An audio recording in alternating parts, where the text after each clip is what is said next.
your story with your friend reminded me of an experience we've had in Romania with, I don't normally feel the pressure or the pressure from the EMF or the electrical fields or the cell phones, but we went to spend 2 nights in a location where the house was built into a hill, so it was an underground bungalow, or how it's called. Yes.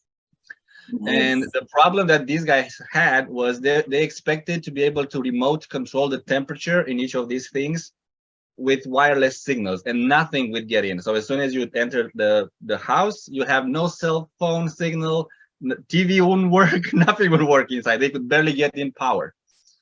And we had really good sleep in there. So yeah, you could feel the silence. It was that deep silence. You could feel it.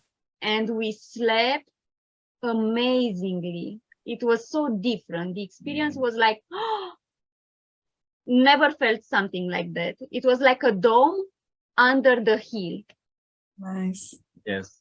Yes. And I associate with that feeling when you have a fridge that's been running next to you for days and suddenly it stops. I'm like, oh, I didn't realize how annoying that was.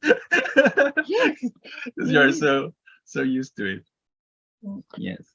That reminds me of doing a live stream in Seattle. It wasn't even in downtown Seattle, just in one of the suburbs of Seattle, and we're doing the recording, doing a chat, the end of it, listening to it, and having a hard time believing how much noise was actually going on. Airplanes and cars and honks and sirens and buzzing. Right. And it was insane, the amount of noise that was coming in, and we didn't hear any of it while it was going on. Wow.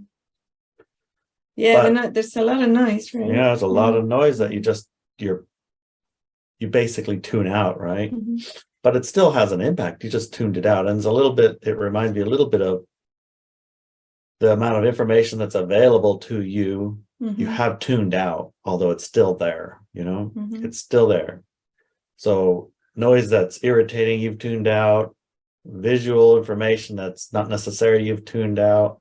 All these things you've tuned out to have, your experience, the one that you're focused on having. Yeah. Right. And dead people, whatever, all the spirits and things and all of the subtle energies, those are all there too, but you've also tuned those down, tuned those out so that your chosen experience happens, right? Yeah. But what influence do those noises have on you and on the experience you're having? That's an interesting thing to look at. And that's kind of basically what we're talking about, right? Mm-hmm. Yeah, the noise and the toxicity, right? Yes. And now talking about this, it's just now that I realized that when we were under the hill, we were so happy. It was no bad or negative thoughts. We were like smiling, but without like a reason, like no jokes or anything, but we were so happy and, like that.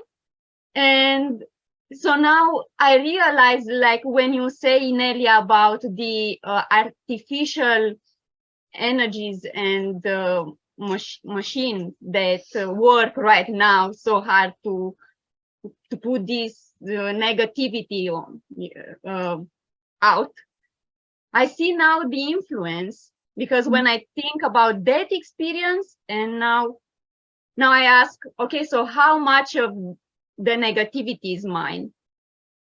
Right. But I can tell you one thing. I can tell you how much of that negativity is yours. Do you want to know? None.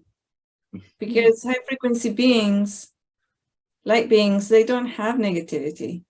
They literally don't have it. It's all programmed in or artificial. All of it.